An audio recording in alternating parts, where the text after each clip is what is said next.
Hello students and welcome to online tutor. यदि आप मेरे चैनल में पहली बार आए हैं तो इसे सब्सक्राइब करना ना भूलें। अभी हम लोग क्लास 10 मैथ की एक्सरसाइज 11.1 का क्वेश्चन नंबर 4 करेंगे और इसमें पूछा है अ cord of a circle of radius 10 centimetre subtends a right angle at the centre, find the area of the corresponding. पहले में बोला है माइनर सेगमेंट एंड सेकंड में बोला है मेजर सेक्टर और यूज बाई 3.14।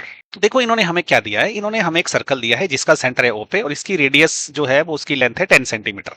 अब इसकी एक कॉर्ड है ए बी, ये क्या करती है सेंटर पे जो एंगल बनाती है वो 90 डिग्री का एंगल बनाती है। तो हमें क्या गिवन में है, गिवन में है रेडियस 10 सेंटीमीटर है और थीटा जो है 90 डिग्री है। अभी हमें फर्स्ट पार्ट में क्या करना है, हमें फर्स्ट पार्ट में निकालना है माइनर सेगमेंट का एरिया। माइनर सेगमेंट क्या होता है यहाँ पे हाईलाइट करके बताता हूँ। ये जो भी एरिया हाईलाइट हुआ इसको हम बोलते हैं सेगमेंट। ध्यान रखना ये सेक्टर नहीं है, ओके, ये सेगमेंट है। अब ये एरिया निकालने का सबसे सिंपल तरीका क्या है, हम क्या लिखेंगे कि एरिया ऑफ माइनर सेगमेंट। हम क्या करेंगे, ये जो सेक्टर है जो भी रेड कलर से पूरा हाईलाइट हुआ इस सेक्टर का एरिया निकालेंगे। ओके, अब इस एरिया में से हम माइनस क्या करेंगे, ये ट्रायंगल का एरिया। अगर हमने इसको इसमें से माइनस कर दिया तो हमारे पास अल्टीमेटली क्या रहा, हमारे पास अल्टीमेटली अभी ये जो बच गया है जो रेड कलर का एरिया वो क्या है, वो इस माइनर सेगमेंट का एरिया है। ओके, तो अब हमें सबको पता है ये फॉर्मूले क्या होते हैं। एरिया ऑफ सेक्टर का फॉर्मूला क्या होता है, वो होता है theta by 360 pi r square. इसमें से माइनस करेंगे इस ट्रायंगल का एरिया। देखो इस ट्रायंगल का एरिया निकालने के ना कई तरीके हैं। सबसे इजी तरीका तो ये, क्योंकि ये 90 डिग्री का जो है ट्रायंगल है तो ये इसका बेस ले लो, ये इसकी हाइट ले लो। ओके, लेकिन अगर आपने वैसा नहीं करना है तो क्योंकि इसका थीटा दे रखा है ना, तो सर्कल के अंदर के त्रिभुज बनते हैं तो इसका एक फॉर्मूला भी है जिससे जो है आप एरिया निकाल सकते हो। और आपको ये फॉर्मूला याद करना ही पड़ेगा क्योंकि ये इस चैप्टर में लगभग हर क्वेश्चन में लगेगा। तो वो क्या फॉर्मूला है, हाफ रेडियस का square into sine of theta.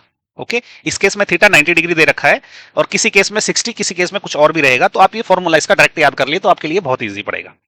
अब देखिए हम इसमें क्या करेंगे ना कि आर स्क्वायर बाय 2 बाहर कॉमन निकाल लेंगे, उससे क्या कैलकुलेशन ईजी होती है। ओके, तो अभी इसमें से मैंने आर स्क्वायर बाय 2 बाहर निकाल दिया। तो देखो अंदर क्या बचा, ये आर स्क्वायर जो है बाहर चला गया है तो अंदर बचा थीटा डिवाइडेड बाय 180, क्योंकि नीचे में से 2 भी बाहर गया है और पाई ऑलरेडी था तो पाई रह गया, माइनस ये हाफ आर स्क्वायर जो है बाहर जा चुका है तो यहाँ पे माइनस साइन ऑफ थीटा रह गया।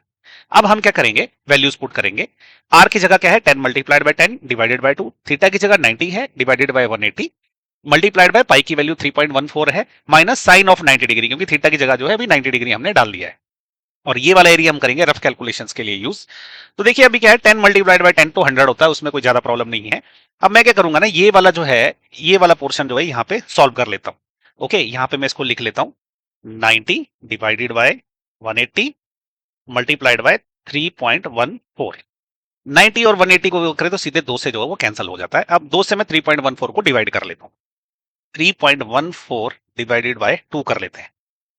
तो ये क्या रहेगा, सबसे पहले किससे चलेगा, ये 1 से चलेगा। ओके, तो 2 रह गया, नीचे आ गया 1। अब ये डेसिमल के बाद की डिजिट आएगी तो यहाँ पे लगेगा डेसिमल। ओके, अब ये 5 से चलेगा क्योंकि 5 टू कितने होते हैं 10 होते हैं। और अभी नीचे क्या 1 बच गया और यहाँ से क्या आ गया 4 आ गया। ओके, अब ये 7 से चलेगा क्योंकि 7 टू कितने होते हैं, वो होते हैं 14। ओके, ये कैंसिल हो गया। तो ये जो मैंने सॉल्व किया इसकी जगह क्या आया 1.57। तो हम वैल्यूज लिख लेंगे अभी। 10 मल्टीप्लाइड बाय 10 क्या हो गया, ये 100 हो गया डिवाइडेड बाय 2 मल्टीप्लाइड बाय इसको सॉल्व करके 1.57 आया है माइनस साइन ऑफ 90 डिग्री क्या होता है, वो होता है 1। ये आपको याद रहना चाहिए, अदरवाइज याद नहीं है तो आप मेरे नेक्स्ट क्वेश्चंस देखिए, उसमें मैंने आपको इनको याद रखने का जो तरीका बताया है, या तो आप इसका इंट्रोडक्शन लेक्चर भी देख सकते हैं।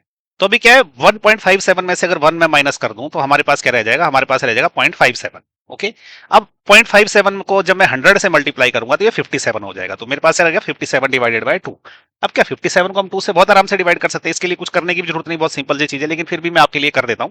57 को किससे डिवाइड करना है, 2 से। तो क्या रहेगा, सबसे पहले किससे चलेगा, ये चलेगा 2 से। ओके, ये हो जाएगा 4, यहाँ पे 1 आएगा फिर 17 उतरेगा, उसके बाद किससे चलेगा 8 से चलेगा क्योंकि 8 टू होते हैं 16। अब क्या 1 रह गया, अब मुझे यहाँ पे 0 लगाना पड़ेगा तो उसके मतलब मैं यहाँ पे लगाऊंगा डेसिमल। तो अब ये 5 से चलेगा, तो 5 टू होता है 10, तो ये आ जाएगा 28.5। तो ये आ गया 28.5, लेकिन इसके जो यूनिट करेंगे क्योंकि रेडियस सेंटीमीटर में है इसलिए यूनिट रहेंगे सेंटीमीटर स्क्वायर। ओके, तो ये हो गया आंसर हमारे क्वेश्चन नंबर 4 के फर्स्ट पार्ट का। तो अगर आपको ये वीडियो अच्छा लग रहा है तो इसको लाइक और शेयर जरूर करें अपने दोस्तों के साथ। अभी आप चाहे तो इस वीडियो को पॉज कर सकते हैं क्योंकि अब मैं नेक्स्ट में पार्ट नंबर 2 करने वाला हूं। आप पॉज करके पहले उसको खुद भी अटेम्प्ट करिए और फिर मैच करिए कि वो मेरे तरीके से मिल रहा है कि नहीं मिल रहा है। तो मैं उम्मीद करता हूं आपने सेकंड पार्ट को सॉल्व करने की अटेम्प्ट करा होगा, और अगर नहीं करा तो देखिए अभी हम इसको सॉल्व करने वाले हैं। तो हमने सेकंड पार्ट में निकालना क्या है, हमने निकालना है मेजर सेक्टर का एरिया। ओके, तो देखो मेजर सेक्टर कौन सा है, ये जो भी ब्लू कलर से हाईलाइट हुआ ये हमारा मेजर सेक्टर है। ओके, तो सेक्टर का फॉर्मूला तो वही रहता है, उसमें चेंज क्या होने वाला है, क्या रहेगा, theta by 360 multiplied by pi r square, लेकिन इस बार थीटा कौन सा लेना, मेजर सेक्टर वाला। ओके, वो कौन सा है, ये जो रेड कलर से हाईलाइट हुआ ये वाला लेना हमें एंगल, बस इतना ही ध्यान रखना है क्योंकि हमने इस सेक्टर का एरिया भी निकालना है। हम ओके, ये बस इतना याद रखिए कि सेक्टर के फॉर्मूला तो यही है, theta by 360 pi r square. Only thing is कि थीटा हमने कौन सा वाला लेना है, वही ध्यान रखना है। अब हमें थीटा की वैल्यू कैसे निकालनी है, देखो ये थीटा मेजर सेक्टर कैसे निकलेगा, ये जो पूरा राउंड है ना ये 360 का है, इसमें से अगर मैं 90 माइनस कर दूं तो थीटा मेजर आ जाएगा। तो थीटा मेजर क्या रहेगा, 360 माइनस 90 डिग्री, तो ये हो जाएगा 270 डिग्री। अब क्या करेंगे, फॉर्मूला जो ऊपर वाला इसमें वैल्यूज पुट करेंगे। थीटा की जगह हमने रखा है 270 डिवाइडेड बाय 360 मल्टीप्लाइड बाय 3.14, जो पाई की जगह रखा है, मल्टीप्लाइड बाय रेडियस की जगह रखा है 10। तो अभी हम रफ काम जो है यहाँ पे कर लेते हैं। सबसे पहले मैं क्या करता हूँ, मैं ये वाला जो पोर्शन है ना इस वाले पोर्शन को करूंगा सॉल्व, ये वाले पोर्शन को। तो मैं क्या करूंगा यहाँ पे 270 डिवाइडेड बाय 360 मल्टीप्लाइड बाय 3.14 कर लेते हैं। जीरो से जीरो कैंसिल हो गया, जब इसको 9 से काटेंगे ना, 9 3 होते हैं 27 और 9 4 होते हैं 36, तो ये आ जाएगा 3/4 मल्टीप्लाइड बाय 3.14। तो 3.14 को पहले 3 से मल्टीप्लाई कर लेते हैं, यहाँ पे करते हैं 3.14 मल्टीप्लाइड बाय 3, तो ये क्या हो जाएगा, 4 3 कितने होते हैं 12, वन रिमाइंडर है, 3 1 3, ये हो गया 4 और 3 3 9, तो ये आ गया 942। लेकिन डेसिमल कहां पे लगेगा, 1 2 डिजिट से पहले, तो यहां पे लगेगा, तो 9.42 रह गया। अब इसको 4 से डिवाइड कर देते हैं, तो 9.42 को हम डिवाइड करेंगे 4 से। तो सबसे पहले ये कितने से चलेगा, ये चलेगा 2 से। ओके, 2 4 होते हैं 8, अभी 1 रह गया। अब क्या डेसिमल के बाद का 4 आया है, तो यहाँ पे जो अब डेसिमल लगने वाला है। अब ये चलेगा 3 से। ओके, 3 4 होते हैं 12, अभी क्या रह गया, अभी 2 बच गया, तो अब ऊपर से आएगा 2। ओके, तो अब ये 5 से चलेगा। ओके, 4 5 होते हैं 20, अब ये 2 रह गया, तो यहाँ पे क्या करेंगे, हम लोग 0 लगा सकते हैं। अगेन ये 5 से चलेगा क्योंकि 5 4 होते हैं 20। ओके, तो ये अभी कैंसिल हो गया। तो हमारे पास क्या आ गया, इस पूरी की जगह 2.355, तो हम क्या लिखेंगे इसको 2.355, और ये 10 मल्टीप्लाइड बाय 10 जो है ये 100 हो गया है। अब क्या इसको मल्टीप्लाई करना तो बहुत ईजी, हम क्या करेंगे, ये जो डेसिमल है 2 डिजिट जो आगे शिफ्ट कर देंगे, तो ये कितना आ जाएगा 235.5। ओके, अब जो इसके यूनिट क्या रहेंगे, जो यूनिट रेडियस के रहते हैं, रेडियस क्या है सेंटीमीटर में है, तो ये सेंटीमीटर स्क्वायर रहेगी। तो इसी के साथ जो है ये इसका आंसर आ गया।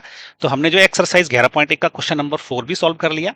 अगर आपको ये वीडियो अच्छा लगा तो इसको लाइक और शेयर करें, और इसके अलावा जो है यदि आप यूट्यूब से देख रहे हैं तो मेरे चैनल को सब्सक्राइब करें, अगर फेसबुक और इंस्टाग्राम से देख रहे हैं तो फॉलो जरूर कर लें। मेरे चैनल पे जाए, उसमें और भी बहुत अच्छे अच्छे वीडियोस है, उनको भी देखें, अगर आपको वो भी अच्छे लगे तो उनको भी लाइक और शेयर करें, और इन पे जो थोड़ा अच्छा अच्छा कमेंट दें और लंबा लंबा वॉच आवर दें, जिससे सोशल मीडिया प्लेटफॉर्म्स को ये लगे कि यार ये कंटेंट अच्छा है, देखने लायक है, जिससे वो दूसरे स्टूडेंट्स को भी रिकमेंड करें और उनका भी जो थोड़ा सा फायदा हो, साथ ही साथ मुझे भी मेरी मेहनत का जो है फल मिले। Thank you.